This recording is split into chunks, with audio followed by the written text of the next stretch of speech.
The art of DJing, the real art of DJing, for me, belongs in a club. Dark space, hopefully with smoke, minimal lights, and people dancing and sweating and not looking at the DJ. If you have 10 people, 15 people looking at you, it's great, you know. The rest of the people, you want them to look at each other. I'm not romantic about it because it still exists.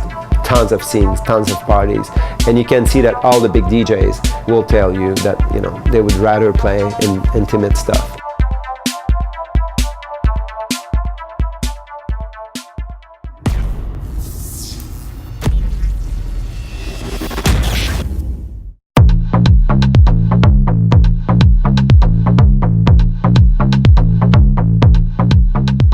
Montreal is just one of those places like Barcelona or Berlin, which just has like, or it always did have, I don't know, it's a little bit different now, but I guess it just always had like a good crazy side to it. It's quite a liberal place. There's some cities that have more weirdos, more freaks, and I think that does a lot for the party scene. Always. It's always been a party city.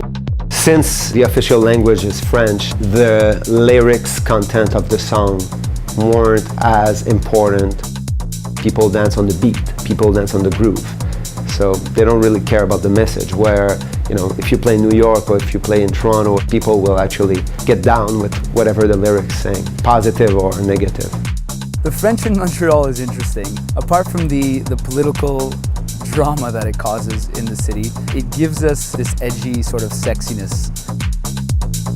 I can't trust my mind. I can't trust my mind. Trust your body. Your body never lies. This is one of the best party cities in the world. People in Montreal are educated. They know what to expect and they have high demands. I like that about Montreal. I like the fact that it's so focused on the music. The scene in Montreal, it's so wide now.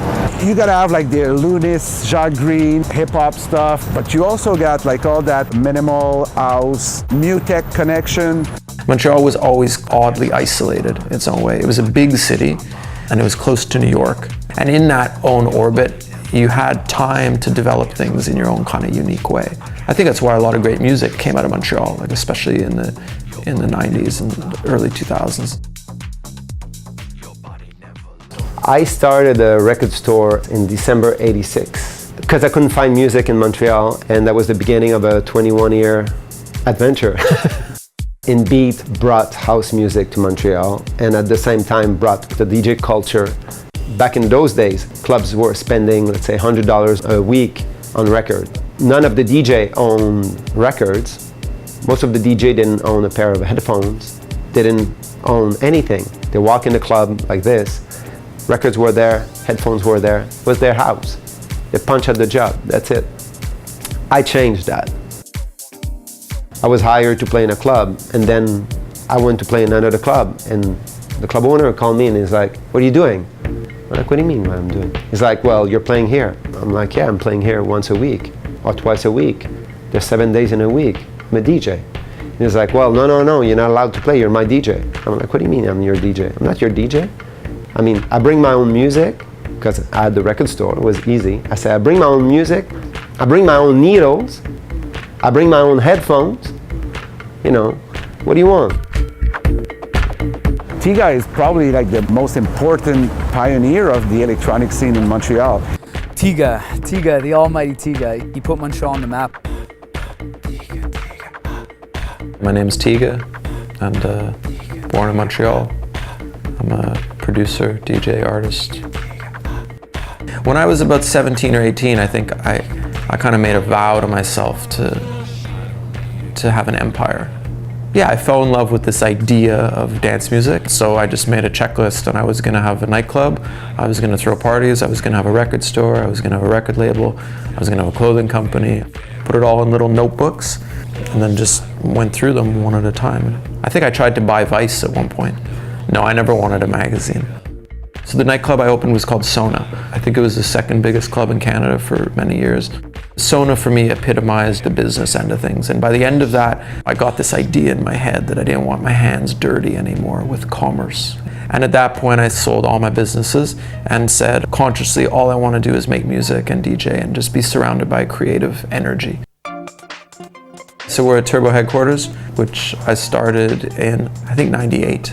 Most of what we do is still searching for good music and trying to develop the music. We just did this Picnic Electronique. Turbo did a 15-year anniversary party. Picnic Electronic. It's kind of what's happening in Berlin. It has that vibe. It's very festive, it's outdoor, it's during the summer. Around 2003, we started doing Picnic Electronic. Just 4 guys who decided to start an event. Let's try something else, and let's try to bring that vibe, that electronic music that is good, to somewhere else than the nightclubs. 3 years after that, we started also Eagle Fest. At first, we thought it was more of a joke. Just crazy idea of, okay, we're living in the winter city, we have to deal with that for 4 months, so why don't we just say fuck off winter and, you know, make party. The funny thing is, like, I was talking about like Montreal being a little bit insulated from like mass culture and mass change and like globalization. But in the end, it's just the winter. That's the insulation, that's what protects it. The winter's too brutal for this place ever to be fully integrated. You know, it just keeps it, because nobody can really hack it. In Montreal, there's a couple big venues. New City Gas. It's huge, but it's still kept on a certain dimension. It has kind of a club feel to it. Montreal is always going to be big for the club feel. For me, it's probably one of the best clubs in the world, New City Gas. I just love the epic feeling of it. You know, it has that old industrial feeling. Playing at New City Gas is crazy because every single weekend, no matter what the artist is, there's always a crowd and they're always so into it, no matter what you're playing. It goes to show, you know, how established the scene has really become in Montreal. And I can't wait to see what the future holds for not only those guys, but for your younger promoters that are influenced by these guys and say, you know what, well, how can we take it to the next level? I'm part of the people that really believe in that entire DJ culture, even if today I think that it's really out of control. You know? Yeah, today it's like a monster, right? I meet people now all the time. I go to parties in Montreal, and some of what I remember as being very vintage, like Quebecois, Montreal vibe, seems partially to have been replaced with just a slightly more like international, Brooklyn, hipster, blah, blah, whatever, but that's happening everywhere. You know? But Montreal's still pretty resilient. I would like to point out that I think as far as cities that fight off the generic global kind of hipster culture, I think Montreal's got a good shot at doing it. Because it is a pretty weird place.